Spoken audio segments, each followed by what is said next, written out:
हमारे प्रभु एवं उद्धारकर्ता यीशु मसीह के सर्वश्रेष्ठ एवं अतुलनीय नाम में हिंदी एफएम के सभी श्रोताओं का हार्दिक अभिनंदन।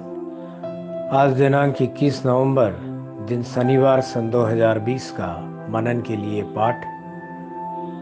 आज का शीर्षक है अपने आप को परखो। दूसरा कुरिन्थियों उसका 13वें अध्याय का 5वां वचन इस तरह कहता है, अपने आप को परखो कि विश्वास में हो कि नहीं, अपने आप को जांचो। अजीजों, आमतौर पर कोई भी परीक्षा में पढ़ना पसंद नहीं करता।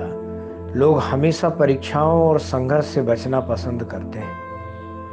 अगर कोई छात्र अपनी परीक्षाओं में फेल हो जाता है तो 1 साल बर्बाद हो जाता है। उसी समय जब वह पास हो जाता है तो उसके आनंद की कोई सीमा नहीं होती। मसीह जीवन में भी कुछ परीक्षाएं हैं। यीशु मसीह को देखें, उनकी भी परीक्षा की गई। जब उनकी परीक्षा हुई तब वह बड़बड़ाई नहीं बल्कि उनका पूरे दिल से सामना किया। पवित्र शास्त्र कहता है, तब आत्मा यीशु को जंगल में ले गया ताकि शैतान से उसकी परीक्षा हो। मत्ती 4 अध्याय उसका 1 वचन इस तरह कहता है। पवित्र शास्त्र का कहना है कि वह शैतान द्वारा परीक्षा के लिए जंगल में आत्मा द्वारा ले जाए गए थे। जंगली जानवर वहां रहे होंगे, वहां बात करने के लिए कोई नहीं रहा होगा। इतना ही नहीं, पवित्र शास्त्र कहता है कि उन्होंने वहां उपवास किया। शारीरिक भूख ने उन्हें बहुत परेशान किया होगा, लेकिन परमेश्वर परीक्षाओं और प्रलोभनों से होकर गुजरने के लिए आगे आए। यह न केवल एक प्रलोभन था बल्कि एक परीक्षा भी थी।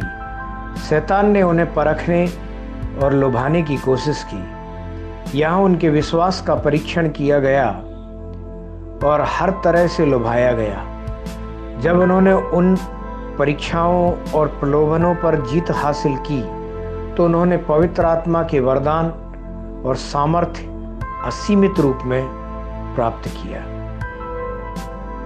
प्रेरित पौलुस ने कुछ लोगों के नामों का उल्लेख किया है जो अपने विश्वास की परीक्षा करवाने के लिए आगे नहीं आए। 2 तिमोथी 3 अध्याय उसका 8वें वचन के अनुसार, कुछ लोग दृढ़ विश्वास का दिखावा करते हैं और वे यहाँ तक कहेंगे कि वे पहाड़ों को तोड़ सकते हैं, एक सेना पर धावा बोल सकते हैं, इत्यादि इत्यादि। लेकिन जब परीक्षाएं आए तो वे इसका सामना करने के लिए आगे नहीं आएंगे बल्कि भाग जाएंगे। प्रेरित पौलुस लिखते हैं, अपने आप को परखो कि विश्वास में हो कि नहीं, अपने आप को जांचो।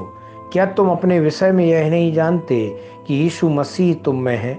नहीं तो तुम जांच में निकम्मे निकले हो। पर मेरी आशा है कि तुम जान लोगे कि हम निकम्मे नहीं। 2 कुरिन्थियों उसके 13वें अध्याय के 5वें और 6वें वचन में हम इस तरह पाते हैं, भले ही अब्राहम को विश्वास के पिता के रूप में जाना जाता है, लेकिन उसके विश्वास को भी परखा गया। इसी प्रकार परमेश्वर ने जंगल में 40 वर्षों तक इस्राएल की संतानों के विश्वास की परीक्षा की। आप जिस हद तक विश्वास की परीक्षा का सामना करते हैं, आपके आत्मिक जीवन में सुधार भी उस सीमा तक होगा। परमेश्वर के प्यारे बच्चों, आप परीक्षाओं के विजेता के रूप में आगे बढ़ सकते हैं।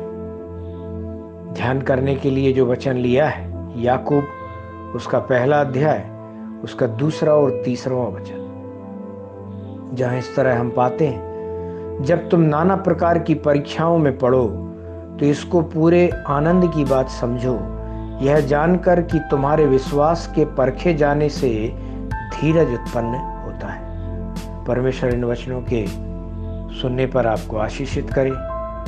प्रतिदिन के पवित्र शास्त्र के अध्ययन में सुबह के लिए हमने लिया है यहेजकेल उसका 16वां और 17वां अध्याय, शाम के लिए याकूब उसका 3 अध्याय। परमेश्वर इन वचनों के सुनने पर, पढ़ने पर, मनन करने पर और इनके अनुसार चलने पर आपको बहुतायत से आशीष दे। आमीन। आशीष दे।